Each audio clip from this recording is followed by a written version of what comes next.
बात मैं हूँ आपके साथ आयशा। जनता दल यूनाइटेड के पूर्व राष्ट्रीय अध्यक्ष शरद यादव का 75 साल की उम्र में निधन हो गया। गुरुग्राम के फोर्टिस अस्पताल में पूर्व केंद्रीय मंत्री शरद यादव ने आखिरी सांसें ली। फोर्टिस मेमोरियल रिसर्च इंस्टीट्यूट के एक बयान में कहा गया कि शरद यादव को अचेत अवस्था में आपातकालीन वार्ड में लाया गया था। स्वास्थ्य जांच के दौरान उनकी नाड़ी नहीं चल रही थी या रक्तचाप दर्ज नहीं किया गया। उपचार के सभी प्रयास नाकाम रहे और रात 10:19 पर उन्हें मृत घोषित कर दिया गया। शरद यादव के निधन के बाद राजनीति में शोक का लहर चल रहा है। ऐसे में लालू यादव काफी भावुक नजर आ रहे हैं और उन्होंने क्या कुछ कहा है, आइए जरा सुनते हैं। शरद यादव जी बड़े भाई का मृत्यु का खबर सुन करके मैं काफ़ी विचलित हुआ हूँ, काफ़ी दुखी हूँ और काफ़ी आघात लगा है। शरद यादव जी, माननीय मुलायम सिंह यादव जी और नीतीश कुमार जी और बहुत सारे नेता, हम सब लोग डॉक्टर राम मनोहर लोहिया, चंद नायक कर्पूरी ठाकुर जी के सानिध्य में मिल के राजनीति किया और करते हम लोग आ रहे हैं। आज एक खबर लगा, मैं तो सिंगापुर में हूँ और इलाज के क्रम में ही इसी समय खबर लगा कि वो हम लोग के बीच में हम नहीं रहे। महान समाजवादी नेता थे, स्पष्टवादी थे।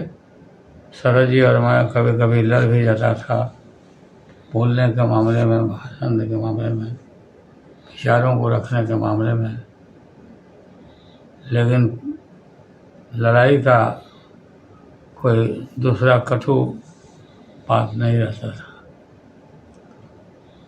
लाखों लाख अपने मित्रों को छोड़ करके हम लोग के बीच से वो उठ गए। मैं भगवान से प्रार्थना करता हूँ उनकी आत्मा को चिर शांति दें और शोक संतप्त परिवार को मैं पूरा श्रद्धांजलि देता हूँ। वहीं दूसरी तरफ शरद यादव के निधन के बाद राजनीति के सभी शोक में है, भले वो उनके समर्थक हो, चाहे वो उनके पार्टी के हो या उनके विरोधी क्यों न हो, क्योंकि शरद यादव ऐसा चेहरा रहे हैं जिन्होंने राजनीति में बड़ा नाम और बड़ा चेहरा माना जाता था। ऐसे में ललन सिंह ने अपनी शोक संवेदना प्रकट करते हुए कुछ कहा है, जरा सुनते हैं। शरद जी के आकस्मिक निधन के समाचार से स्तब्ध हूँ।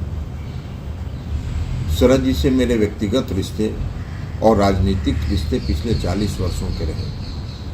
शरद यादव जी एक संघर्षशील नेता रहे आजीवन, और सबसे पहली बार लोकनायक जयप्रकाश नारायण जी के नेतृत्व में चल रहे 1974 आंदोलन के दौरान भोपाल से जनता उम्मीदवार के रूप में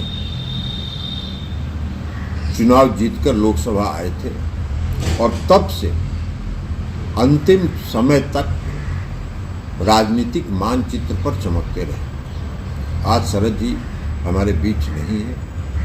हमने एक संघर्षशील नेता खोया है, देश ने खोया है।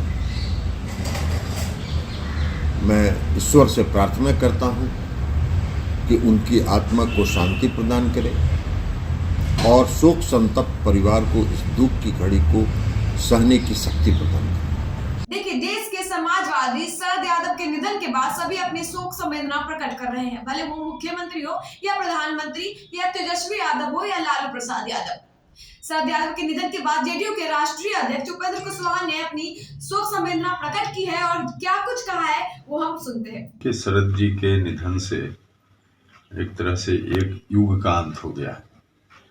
सामाजिक न्याय के लिए अपना पूरा जीवन उन्होंने लगा दिया। संघर्ष में ही लगातार हर क्षण सोते जागते उठते बैठते वंचित समाज के लिए, गरीबों के लिए, दलितों के लिए, पिछड़ों के लिए कैसे न्याय वहाँ तक पहुँचे, इस बात के लिए हमेशा उन्होंने चिंता की, संघर्ष किया और लगातार किया। तो अब उनके रहते हुए तो बाद के दिनों में एक समझिए कि सामाजिक न्याय की लड़ाई का सेंटर बन गया था उनके पास, एक न्यूक्लियस हो गए थे। अब उनके जाने के बाद वह केंद्र ही समाप्त हो गया। इतनी बड़ी क्षति हुई है और इस क्षति की भरपाई नहीं संभव है। निकट भविष्य के आगे भी मुझको लगता है कि जिस तरह के संघर्ष को उन्होंने बनाया उसकी भरपाई फिर नहीं संभव है। अब उनके निधन के बाद जो खबर मुझको मिली वो काफ़ी मन आहत है, दुखी है।